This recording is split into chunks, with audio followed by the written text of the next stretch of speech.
Chance होता है। नौजवान लुटेरा लगभग रोने लगा। बॉस, मुझे मत डराओ, वो चीज हमारी जान ले लेगी।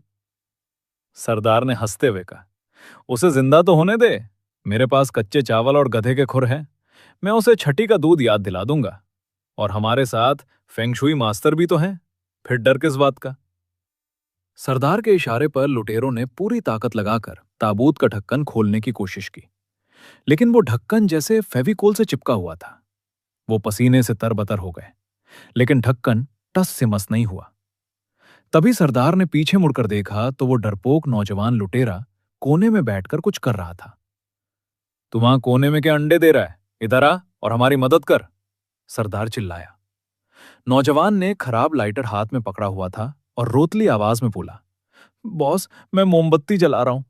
नियम है ना कि अगर कब्र में मोमबत्ती बुझ जाए या ना जले तो हमें खजाने को हाथ नहीं लगाना चाहिए। सरदार गुस्से से पागल हो गया। मैं तेरा सिर फोड़ लूंगा। ये फिल्मी नियम यहां नहीं चलते। अगर तूने और बकवास की तो तुझे ही इस ताबूत में डाल दूंगा। जा, मेरे लिए कुल्हाड़ी लेकर आ। नौजवान ने डरते डरते लाइटर जेब में रख लिया, लेकिन उसके मन में अभी भी खौफ था कि आखिर मोमबत्ती जल क्यों नहीं रही थी। कुल्हाड़ी आते ही सरदार के चेहरे पर एक शैतानी मुस्कान आ गई। बाकी लुटेरों ने घबराकर कहा, बॉस, ये बहुत कीमती लकड़ी है, इसे काटना बेवकूफी होगी। इतना बड़ा ताबूत हम यहां से बाहर कैसे ले जाएंगे? मुझे सिर्फ इसके अंदर के माल से मतलब है। अगर ये प्यार से नहीं खुलेगा तो मैं इसे काट के रख दूंगा। ये सब देखकर फेंगशुई मास्टर चुपचाप दीवार के कोने में सरक गया। उसका दिल जोर जोर से धड़क रहा था। हे भगवान, ये ड्रैगन टाइगर के महान गुरु की कब्र है। क्या सच में इस पर कुल्हाड़ी चलाना ठीक होगा? वो बस मन ही मन प्रार्थना कर रहा था कि कोई अनहोनी ना हो जाए। सरदार ने कुल्हाड़ी हवा में उठाई और पूरी ताकत से ताबूत पर दे मारी। और ठीक उसी पल ताबूत के अंदर बंद मेरी आंखें अचानक खुल गईं। मेरे कानों में एक सिस्टम की आवाज गूंजी। कब्र लुटेरों ने ताबूत पर हमला किया है। नया मिशन, कब्र लुटेरों को खत्म करो।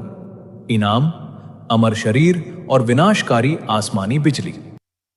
मेरी आंखें खुलते ही बाहर आसमान में अचानक भयानक काले बादल छा गए। एक पल में ही बादलों के बीच से एक मोटी खौफनाक काली बिजली कड़की और सीधा जमीन को चीरते हुए कब्र के अंदर उस ताबूत पर आ गिरी।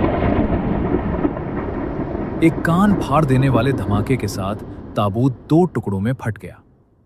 जिस सरदार ने कुल्हाड़ी चलाई थी, वो बिजली के झटके से किसी टूटे हुए खिलौने की तरह हवा में उछला और जोर से दीवार से जा टकराया। बाकी लुटेरे ये देखकर खौफ से कांप उठे। जमीन की इतनी गहराई में आसमान से बिजली कैसे गिर सकती है?